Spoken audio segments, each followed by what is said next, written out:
Hello everyone, good morning. Welcome back to my YouTube channel. So ಇವತ್ತು ನಾವು ಒಂದು important subject ನ ಬಗ್ಗೆ ಇನ್ಫಾರ್ಮೇಶನ್ ತಿಳ್ಕೊಳ್ಳೋದ್ರ ಮೇಲೆ ಈ ವಿಡಿಯೋನ ಮಾಡ್ತಾ ಇದೀವಿ.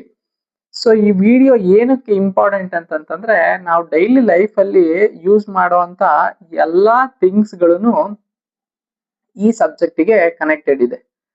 ಸೊ ಆ ಸಬ್ಜೆಕ್ಟ್ ಯಾವುದು ಅಂತಂತಂದ್ರೆ ಮೆಟೀರಿಯಲ್ ಸೈನ್ಸ್. ಮೆಟೀರಿಯಲ್ ಸೈನ್ಸ್ ಅಂದ್ರೆ ಏನು ಅಂತ ಹೇಳಿ ನಾನು ಆದಷ್ಟು ಕನ್ನಡದಲ್ಲಿ ಎಕ್ಸ್ಪ್ಲೇನ್ ಮಾಡ್ತೀನಿ. ಏನಕ್ಕೆ ಈ ಟಾಪಿಕ್ ನ ಚೂಸ್ ಮಾಡಿದೀನಿ ಅಂತಂತಂದ್ರೆ ನಿಮಗೆ ಕನ್ನಡದಲ್ಲಿ ಮೆಟೀರಿಯಲ್ ಸೈನ್ಸ್ ಮತ್ತೆ ಮೆಟಲರ್ಜಿ ಬಗ್ಗೆ ತುಂಬಾ ಅಂದ್ರೆ ತುಂಬಾ ಕಮ್ಮಿ ಇನ್ಫಾರ್ಮೇಶನ್ಸ್ ಸಿಗತ್ತೆ. ಯೂಟ್ಯೂಬ್ ಅಲ್ಲೂ ಕೂಡ ನಿಮಗೆ ಮೆಟಲರ್ಜಿ ಬಗ್ಗೆ ಇಲ್ಲ ಅಂದ್ರೆ ಮೆಟೀರಿಯಲ್ ಸೈನ್ಸ್ ಬಗ್ಗೆ ಇಂಗ್ಲಿಷ್ ಅಲ್ಲಿ ಇಲ್ಲ ಅಂತಂದ್ರೆ ಹಿಂದಿಯಲ್ಲಿ ಇನ್ಫಾರ್ಮೇಶನ್ ತುಂಬಾ ಜಾಸ್ತಿ ಸಿಗತ್ತೆ. ನಿಮಗೆ ಆಪ್ಷನ್ಸ್ ಕೂಡ ಜಾಸ್ತಿ ಇದೆ. ಅದೇ ಕನ್ನಡದಲ್ಲಿ ನಿಮಗೆ ಇನ್ಫಾರ್ಮೇಶನ್ ಆಗ್ಲಿ ಇಲ್ಲ ಅಂತಂತಂದ್ರೆ ಅದ್ರನ್ನ ಕನ್ನಡದಲ್ಲಿ ಅರ್ಥ ಮಾಡ್ಕೊಳಕ್ ಆಗ್ಬೇಕಾಗಿರುವಂತ ಎಕ್ಸಾಂಪಲ್ಸ್ ಆಗಿ ನಿಮಗೆ ಸಿಗಲ್ಲ. ಸೊ ಹಂಗಾಗಿ ನಾನು ಏನ್ ಡಿಸೈಡ್ ಮಾಡಿದೀನಿ ಅಂತಂದ್ರೆ ಇನ್ ಮುಂದೆ ನನ್ನ ಚಾನಲ್ ಅಲ್ಲಿ ನಾನು ಅದೇ ಫೀಲ್ಡ್ ಇಂದ ಬಂದಿರೋದ್ರಿಂದ ನನಗೆ ಈಗ ಆಲ್ರೆಡಿ ನನ್ನ ಪ್ರೊಫೆಷನಲ್ ಕೆರಿಯರ್ ನ ಸ್ಟಾರ್ಟ್ ಮಾಡಿ 5 years ಆಗ್ತಾ ಬರ್ತಾ ಇದೆ. ಸೊ ನನಗೆ ಈ ಮೆಟೀರಿಯಲ್ ಸೈನ್ಸ್ ಮತ್ತೆ ಮೆಟಲರ್ಜಿ ರಿಲೇಟೆಡ್ ಥಿಂಗ್ಸ್ ಗಳು ಇಲ್ಲ ಅಂತಂತಂದ್ರೆ ಅದ್ರಲ್ಲಿರೋ ಸಬ್ಜೆಕ್ಟ್ ಗಳ ಬಗ್ಗೆ ನನಗೆ ನಾಲೆಡ್ಜ್ ಇರೋದ್ರಿಂದ ನಾನು ಇನ್ ಮುಂದೆ ಈ ಸಬ್ಜೆಕ್ಟ್ ಗಳ ಮೇಲೆ ವಿಡಿಯೋಸ್ ಗಳನ್ನ ಮಾಡ್ತಾ ಹೋಗ್ತೀನಿ. ನಿಮಗೆ ಈ ಸಬ್ಜೆಕ್ಟ್ಸ್ ಅಲ್ಲಿ ಏನಾದ್ರೂ ಡೌಟ್ಸ್ ಇತ್ತು ಅಂತಂತಂದ್ರೆ ಇಲ್ಲ ನಿಮಗೆ ನನ್ಕಿಂತ ಜಾಸ್ತಿ ಇನ್ಫಾರ್ಮೇಶನ್ ಗೊತ್ತಿದೆ ಅಂತಂತಂದ್ರೆ ನಾವು ಈ ಇನ್ಫಾರ್ಮೇಶನ್ಸ್ ಗಳ ಮೇಲೆ ಡಿಸ್ಕಸ್ ಮಾಡ್ಬೋದು. ಸೊ ಇವತ್ತಿನ ಟಾಪಿಕ್ ಬಂದು ಮೆಟೀರಿಯಲ್ ಸೈನ್ಸ್ ಅಂತಂದ್ರೆ ಏನು. ಮೆಟೀರಿಯಲ್ ಸೈನ್ಸ್ ನಮಗೆ ಯಾಕೆ ತುಂಬಾ ಇಂಪಾರ್ಟೆಂಟ್, ಮೆಟೀರಿಯಲ್ ಸೈನ್ಸ್ ಅಲ್ಲಿ ಯಾವ್ಯಾವ ತರ ಟೈಪ್ಸ್ ಬರುತ್ತೆ.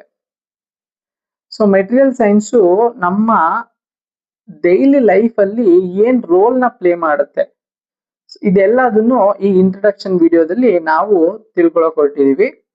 ಸೊ ಫಸ್ಟ್ ಏನಂತಂದ್ರೆ ನಮ್ಮ ಈ ಚಾನೆಲ್ ಅಲ್ಲಿ ಏನು ನಾವು ಡಿಸ್ಕಸ್ ಮಾಡಕ್ ಹೊರಟಿದೀವಲ್ಲ ಅದ್ರ ಬಗ್ಗೆ ಸ್ವಲ್ಪ ಬ್ಯಾಕ್ ಗ್ರೌಂಡ್ ನ ಹೇಳ್ತೀನಿ ನಿಮಗೆ. ಸೊ ಮೆಟೀರಿಯಲ್ ಸೈನ್ಸ್ ಅಂತಂತಂದ್ರೆ ನಾವು ಮೆಟೀರಿಯಲ್ಸ್ ಮೇಲೆ ಸ್ಟಡಿ ಮಾಡೋದು ಅಂತ ಅರ್ಥ. ಇವಾಗ ಇಂಟರ್ವ್ಯೂಗೆ ಹೋಗ್ತಾ ಇರೋ ಸ್ಟೂಡೆಂಟ್ಸ್ ಗಳಿಗೆ ನಾನು ಇವಾಗ ಸಪೋಸ್ ಏನಾದ್ರು ಹೇಳ್ತಾ ಇದ್ದೀನಿ ಅಂತಂತಂದ್ರೆ ನೀವು ಇಂಜಿನಿಯರಿಂಗ್ ಸ್ಟೂಡೆಂಟ್ ಆಗಿರ್ಬೋದು ಇಲ್ಲ ಡಿಪ್ಲೊಮಾ ಸ್ಟೂಡೆಂಟ್ ಆಗಿರ್ಬೋದು ಇಲ್ಲ ಅಂತಂದ್ರೆ ಮೆಟೀರಿಯಲ್ಸ್ ಮೇಲೆ ಇಂಟ್ರೆಸ್ಟಿಂಗ್ ಇಲ್ಲ ಅಂತಂದ್ರೆ ಕ್ಯೂರಿಯಾಸಿಟಿನ ಹೊಂದಿರೋರಾಗಿರ್ಬೋದು. ಅವ್ರೆಲ್ಲರಿಗೂ ಈ ವಿಡಿಯೋಸ್ ನೆಕ್ಸ್ಟ್ ಬರೋ ವಿಡಿಯೋಸ್ಗಳಾಗ್ಲಿ ಇಲ್ಲ ಈ ವಿಡಿಯೋ ಆಗ್ಲಿ ತುಂಬಾ ಇನ್ಫಾರ್ಮೇಶನ್ ಸಿಗತ್ತೆ ಅವರಿಗೆ. So they can understand easily. ಎಲ್ಲ ಟಾಪಿಕ್ಸ್ ಗಳನ್ನ ನಾನು ಕನ್ನಡದಲ್ಲಿ ಸಿಂಪಲ್ ಎಕ್ಸಾಂಪಲ್ಸ್ ನ ಕೊಟ್ಟು ಎಕ್ಸ್ಪ್ಲೇನ್ ಮಾಡಕ್ಕೆ ಟ್ರೈ ಮಾಡ್ತೀನಿ. ಓಕೆನಾ.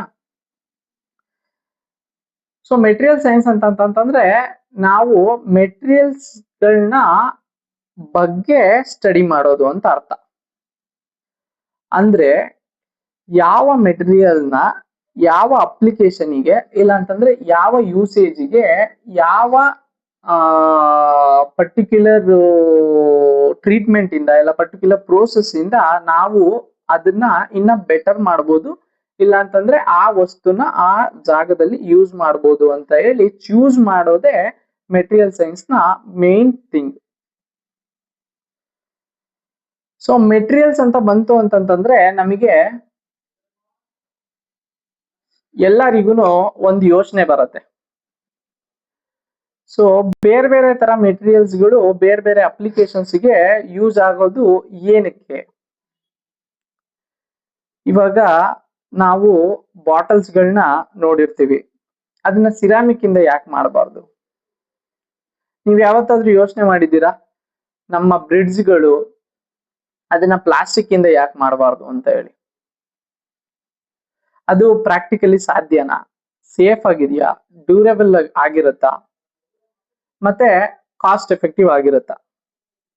ಸೊ ಇದೆಲ್ಲ ಫ್ಯಾಕ್ಟರ್ಸ್ ನ ನಾವು ಸ್ಟಡಿ ಮಾಡ್ಬಿಟ್ಟು ಆದ್ಮೇಲೆ ಒಂದು ಮೆಟೀರಿಯಲ್ ನ ಚೂಸ್ ಮಾಡ್ತೀವಿ ಯಾವುದೇ ಒಂದು ಪರ್ಟಿಕ್ಯುಲರ್ ಕೆಲಸಕ್ಕೆ ಇಲ್ಲ ಯಾವುದೇ ಒಂದು ಪರ್ಟಿಕ್ಯುಲರ್ ಅಪ್ಲಿಕೇಶನ್ಗೆ.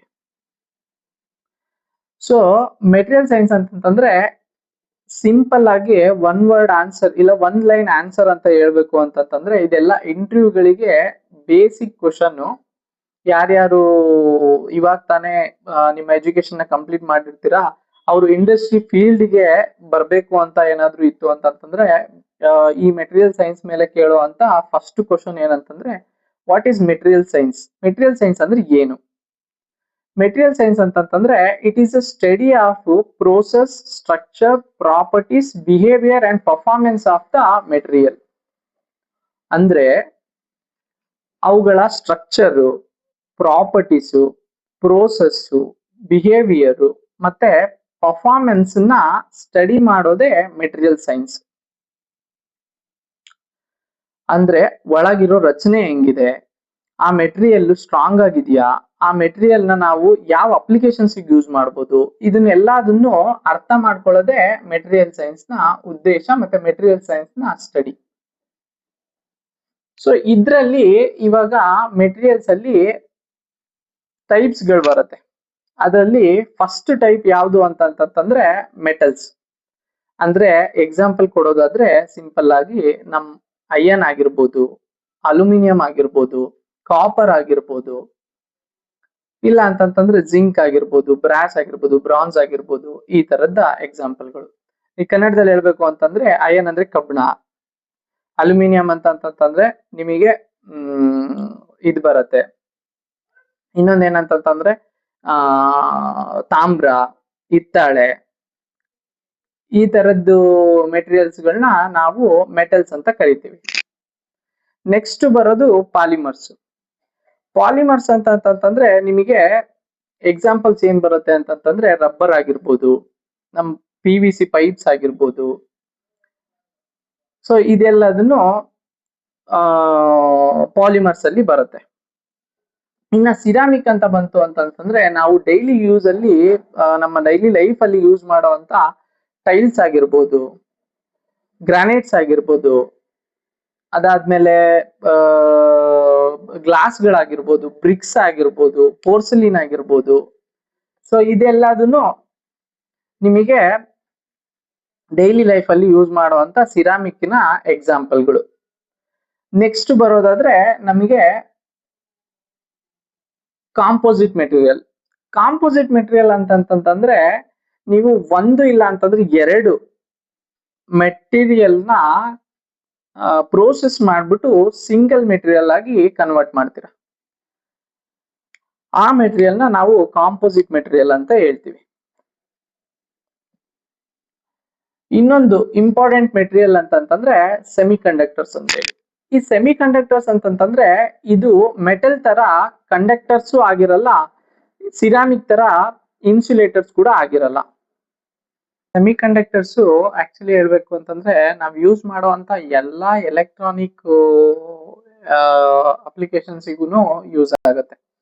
ಅಂದ್ರೆ ನಮ್ಮ ಮೊಬೈಲ್ಗಳಾಗಿರ್ಬೋದು, ಟ್ಯಾಬ್ಲೆಟ್ಸ್ ಗಳಾಗಿರ್ಬೋದು, ಇಲ್ಲ ಅಂತಂತಂದ್ರೆ ಕಂಪ್ಯೂಟರ್ಸ್ ಆಗಿರ್ಬೋದು, ಲ್ಯಾಪ್ಟಾಪ್ಸ್ ಆಗಿರ್ಬೋದು, ಈ ಎಲ್ಲಾ ತರದ್ದು ಎಲೆಕ್ಟ್ರಾನಿಕ್ ಗ್ಯಾಜೆಟ್ಸ್ ಗಳಿಗೆ ಸೆಮಿ ಕಂಡಕ್ಟರ್ಸ್ ಒಂದು ಇಂಪಾರ್ಟೆಂಟ್ ಬ್ಯಾಕ್ ಗ್ರೌಂಡ್ ಆಗುತ್ತೆ.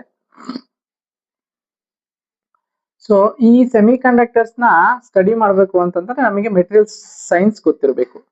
ಸೊ ಈ ಮೆಟೀರಿಯಲ್ ಸೈನ್ಸ್ ಗೊತ್ತಿತ್ತು ಅಂತಂದ್ರೆ ನಾವು ಸೆಮಿ ಕಂಡಕ್ಟರ್ಸ್ ನ ಯೂಸ್ ಮಾಡ್ಬೋದು. ಸೆಮಿ ಕಂಡಕ್ಟರ್ಸ್ ಇಲ್ಲ ಅಂತಂದ್ರೆ ನಿಮಗೆ ಯಾವುದೇ ತರದ ಎಲೆಕ್ಟ್ರಾನಿಕ್ ಎಕ್ವಿಪ್ಮೆಂಟ್ಸ್ ನ ಮ್ಯಾನುಫ್ಯಾಕ್ಚರ್ ಮಾಡೋದಕ್ಕೆ ಆಗಲ್ಲ. ನಾವು ಯೂಸ್ ಮಾಡುವಂತ ಡೈಲಿ ವಸ್ತುಗಳು ಇವೆಲ್ಲವುದು.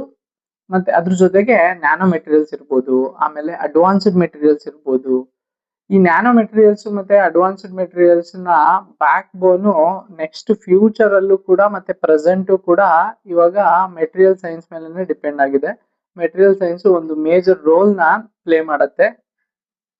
ಈ ನ್ಯಾನೋ ಮೆಟೀರಿಯಲ್ಸ್ ಮತ್ತೆ ಅಡ್ವಾನ್ಸ್ಡ್ ಮೆಟೀರಿಯಲ್ಸ್ ನ ಇನ್ವೆನ್ಷನ್ ಮಾಡೋದಾಗ್ಲಿ, ಇಲ್ಲ ಅಂತಂದ್ರೆ ಹೊಸದನ್ನ ಕ್ರಿಯೇಟ್ ಮಾಡೋದಕ್ಕಾದ್ರೂ ಆಗ್ಲಿ ಮೆಟೀರಿಯಲ್ ಸೈನ್ಸ್ ತುಂಬಾ ಒಂದು ಬ್ಯಾಕ್ ಬೋನ್ ಅಂತಾನೆ ಹೇಳ್ಬೋದು. ಸೊ ಇವೆಲ್ಲ ಮೆಟೀರಿಯಲ್ಸ್ಗಳು ಮೆಟೀರಿಯಲ್ಸ್ ಅಲ್ಲಿ ಬರೋ ಅಂತ ಟೈಪ್ಗಳು. ಅದರಲ್ಲಿ ಮತ್ತೆ ಇನ್ನೊಂದು ಏನಂತಂದ್ರೆ ನಮ್ಮ ಬಯೋ ಮೆಟೀರಿಯಲ್ಸ್ ಅಲ್ಲೂ ಕೂಡ ಈ ಒಂದು ಮೆಟೀರಿಯಲ್ ಸೈನ್ಸ್ ತುಂಬಾ ದೊಡ್ಡ ರೋಲ್ ನ ಪ್ಲೇ ಮಾಡುತ್ತೆ. ಇವಾಗ ನೀವು ಬಾಡಿಲಿರೋ ಪಾರ್ಟ್ಸ್ ಗಳನ್ನ ಟ್ರಾನ್ಸ್ಪ್ಲಾಂಟ್ ಮಾಡೋದ್ರ ಬಗ್ಗೆ ಕೇಳಿರ್ಬೋದು. ಸೊ ಅದ್ರ ಹಿಂದೆನೂ ಕೂಡ ಮೆಟೀರಿಯಲ್ ಸೈನ್ಸ್ ನ ಸ್ಟಡಿ ಒಂದು ಬ್ಯಾಕ್ ಬೋನ್ ಆಗಿ ನಿಂತಿದೆ.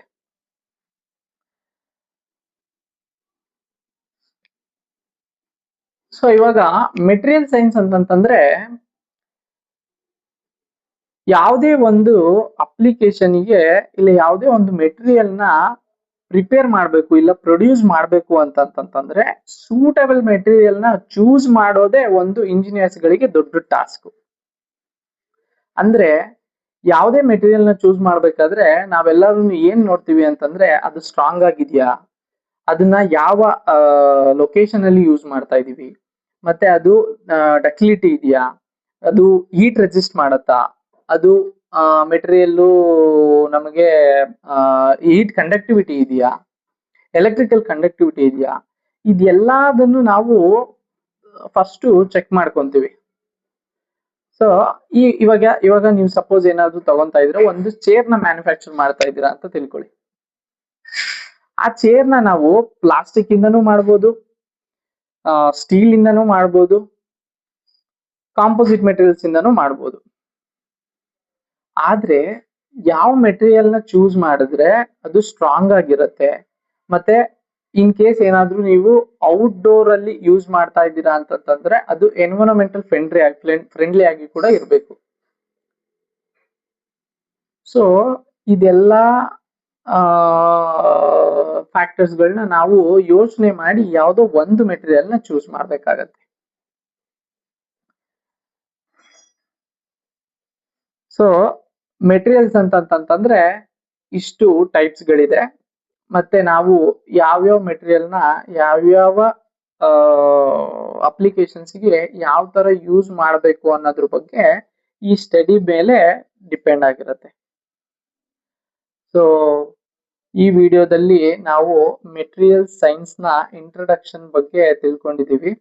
ಈ ವಿಡಿಯೋದಲ್ಲಿ ನಿಮಗೆ ಏನಾದ್ರೂ ಯೂಸ್ಫುಲ್ ಅಂತ ಅನ್ಸಿದ್ರೆ ಮುಂದಿನ ವಿಡಿಯೋಗಳಲ್ಲಿ ನಾನು ಮೆಟಲರ್ಜಿ ರಿಲೇಟೆಡ್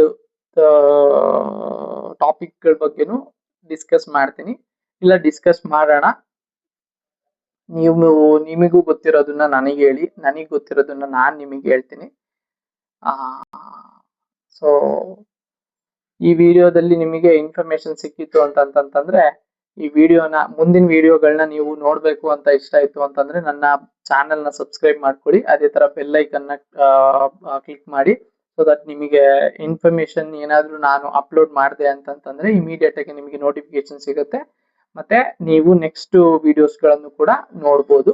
ನಾನು ಟಾಪಿಕ್ ಬೈ ಟಾಪಿಕ್ ಸಿಂಪಲ್ ಆಗಿ ಕನ್ನಡದಲ್ಲಿ ಎಕ್ಸ್ಪ್ಲೇನ್ ಮಾಡ್ತೀನಿ, ಸೊ ದಟ್ ನೀವು ಈಸಿಯಾಗಿ ಅರ್ಥ ಮಾಡ್ಕೋಬಹುದು. ನೆಕ್ಸ್ಟ್ ವಿಡಿಯೋದಲ್ಲಿ ನಾವು ಮೆಟಲರ್ಜಿ ಅಂದ್ರೆ ಏನು, ಅದ್ರ ಇಂಟ್ರೊಡಕ್ಷನ್ ಅಂತಂದ್ರೆ ಏನು ಅಂತ ಹೇಳಿ ತಿಳ್ಕೊಳ್ಳೋಣ. ಸೊ ಇವತ್ತಿನ ವಿಡಿಯೋ ಇದಾಗಿತ್ತು. ಎಲ್ಲರಿಗೂ ಥ್ಯಾಂಕ್ ಯು.